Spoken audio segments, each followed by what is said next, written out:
everyone, it's A Ticket to Christ. Thank you for tuning back in. We're still on the Men Who Walked with God series. We're looking at David in 1 Samuel 30.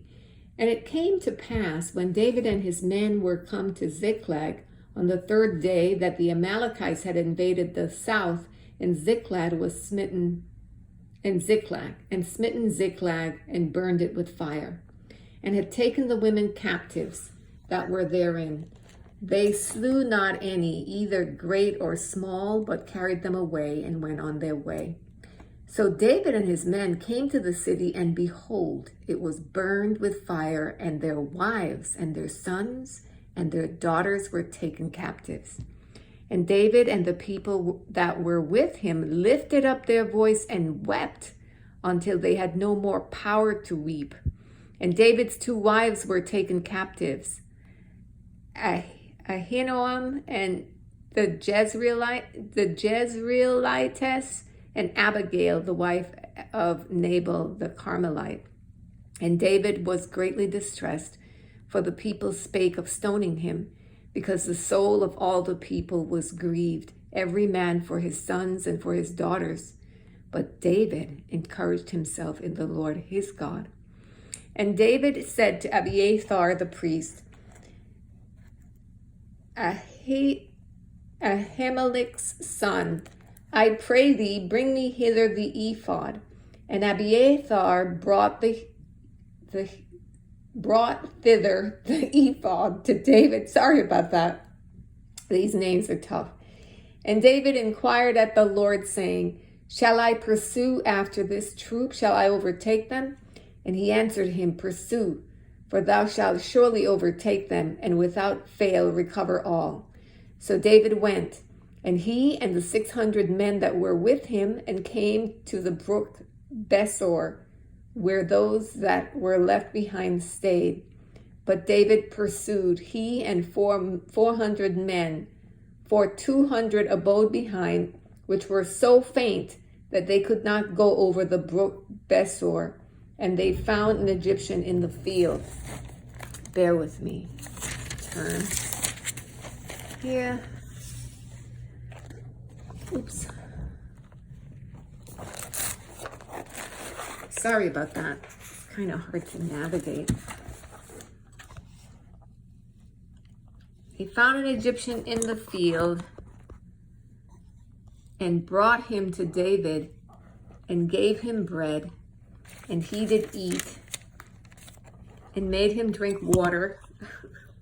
And made him drink water, and they gave him a piece of a cake of figs and 2 clusters of raisins. And when he had eaten, his spirit came again to him, for he had eaten no bread, nor drunk any water 3 days and 3 nights. And David said unto him, To whom belongest thou, and whence art thou? And he said, I am a young man of Egypt, servant to an Amalekite, and my master left me because 3 days ago I fell sick. We made an invasion upon the south of the Cherethites, and upon the coast which belongeth to Judah, and upon the south of Caleb, and we burned Ziklag with fire. And David said to him, Canst thou bring me down to this company? And he said, Swear unto me by God that thou wilt neither kill me, nor deliver me into the hands of my master, and I will bring thee down to this company.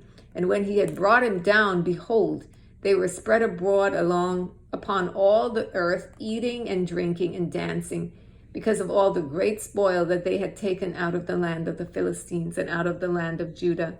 And David smote them from the twilight even unto the evening of the next day, and there escaped not a man of them, save 400 young men, which rode upon camels and fled. And David recovered all that the Amalekites had carried away. And David rescued his 2 wives. And there was nothing lacking to them, neither small nor great, neither sons nor daughters, neither spoil, nor anything that they had taken to them. David recovered all.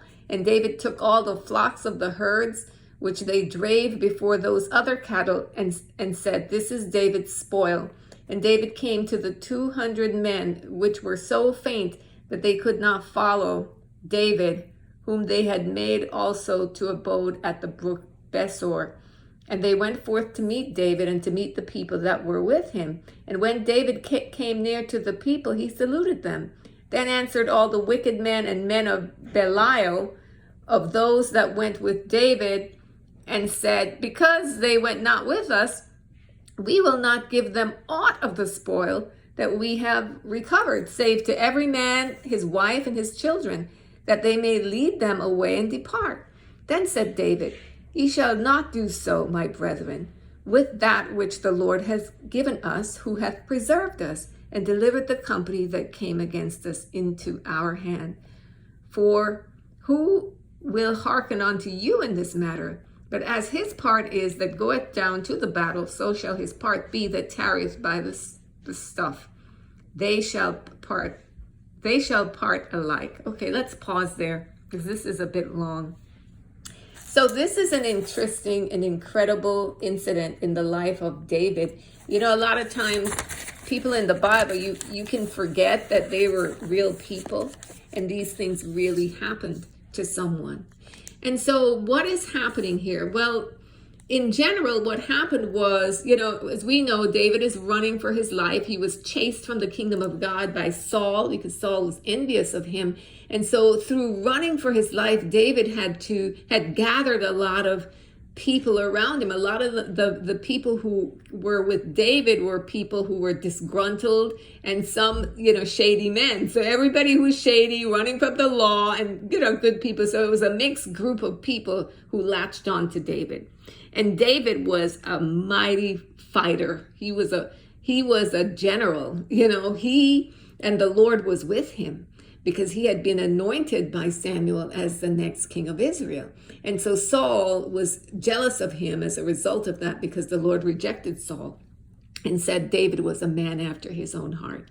And we can see here why David was a man after God's own heart. We see his character here. But what stands out for you? What has happened?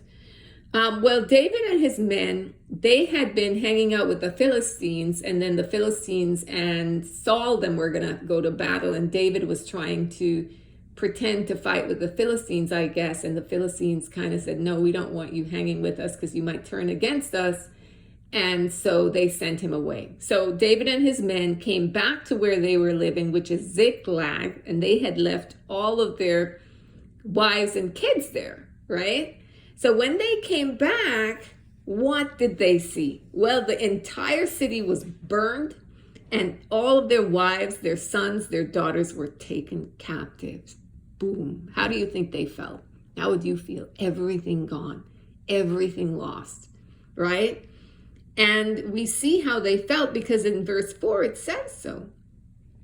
It says they lifted up their voice and wept until they had no more power to weep. So they were there bawling, screaming. It must have been like a moment of such intense grief. I could imagine the earth you could have felt it in the atmosphere, right? Deep, deep distress. This is everything, right? Their wives, their kids, their sons, right? And David's 2 wives were taken. And how is David feeling? In verse 6, it says that David was distressed. Why was he distressed? It says he was distressed because the people spoke of stoning him because of their own grief. Now, how do you think you would feel? You know, have you ever been in a situation like this whereby you've lost something, somebody else has lost something, but they're blaming you and turning against you? So you got to deal with your loss plus the attitude of other people. That is what it's like here for David.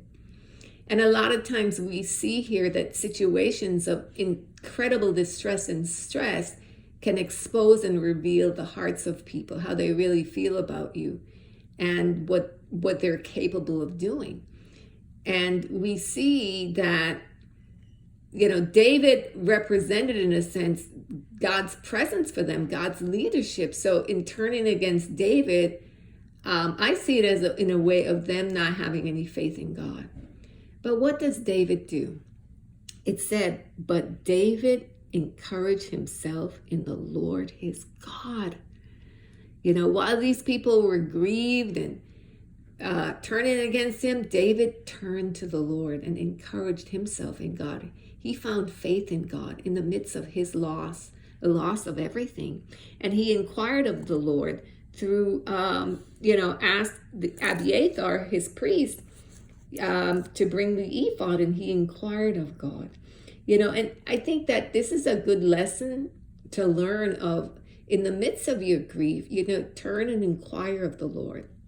In the midst of your distress, in the midst of your loss, in the midst of your fears, rather than give way to the fears, or rather than acting out of emotions and allowing the emotions to hijack you, hijack your thoughts, hijack your life. Shake off responding from the emotion and respond from what you know of the Lord and who you know the Lord to be, and inquire of him. Pour your heart out to him, turn to him. And that's what David did. And then later in the chapter, of course, we see David and the men recovered everything. They recovered their wives, they recovered their kids, they recovered all of their property. It says they ran into an Egyptian, and who told them, and they came to told them where the Philistines were, who had taken their people, their families. And no, it wasn't the Philistines, it was the Amalekites, I believe, who had taken their families, and they fought. It says David in verse 17 smote them from twilight even until evening of the next day. What do you see here about David? I see this as a fighter. This man is a fighter from even until twilight the next day. This man is fighting. He had, I believe it was 200 men with him, and David fought like a lion. It looks like here. It says there was nothing lacking to them in verse 19, neither sons nor daughters, neither spoil, nothing, right? David recovered it all. But notice to whom he gave the glory. It says in verse 23, it says here, then said David, ye shall not do so, my brethren, with that which the Lord hath given to us, who hath preserved us and delivered the company that came against us into our hand. So David knew that it was the Lord who had fought for them. Yes, he stepped out on faith and did it, but if God was not with him, it would not have been successful, and they would not have had the level of victory and success. David didn't just take things into his own hands willy-nilly. He inquired of the Lord. The Lord said, yes, go. And he did it. And he fought with all of his might, no half measures. And, and so what I get from it as a good lesson and a good reminder is when you know you're in the will of God, don't be half-hearted. Give your all. Be 100%. Go after it wholeheartedly with all of your heart, and fight and recover everything that is for you and that God has for you without apologies, because it is God's will for you and it's yours, And we see just an incredible story and an incredible victory that came from this situation. So they started out just in deep grief and loss, but here they ended up in such incredible triumph and victory. Not only that, we were able to see, if you read the whole thing and read the rest, you see that some of the men were too tired to fight, so they stayed with their stuff. About 200, they were too tired, and then 200, I think, or was it either 400 or 200, went with David to fight. And so when they came back, the ones who stayed with the stuff, because they were too weak, some of the men who had done the fighting were saying, no, you're not going to get anything. Just take your wife and kids and go. But David said, no, they stayed with our stuff. They also share in the spoil. And so we see his kindness, and just that he always had, he was just and had integrity. And so all of the trials that David went through, from what I noticed when I studied him out, is it was these were situations to build his character because God was making a king. God was building a king who would lead a great nation. And he was an incredible leader. I don't think that there was anyone like David in terms of leading, Israel. You don't see any other of the kings in the Old Testament leading Israel that way. Of course, Jesus is King of Kings and Lord of Lords, and so nothing compares. But I'm talking about, I'm not talking Messiah. I'm talking, just people, regular folk. So that's it from me. That's what I got from this. I hope you are able to study this out and really look at David and how you can apply the different scenarios he's been in to your life and just imitate that heart, get an understanding of how faith looks in different circumstances. God bless you. Hope you're having a great day. Take care.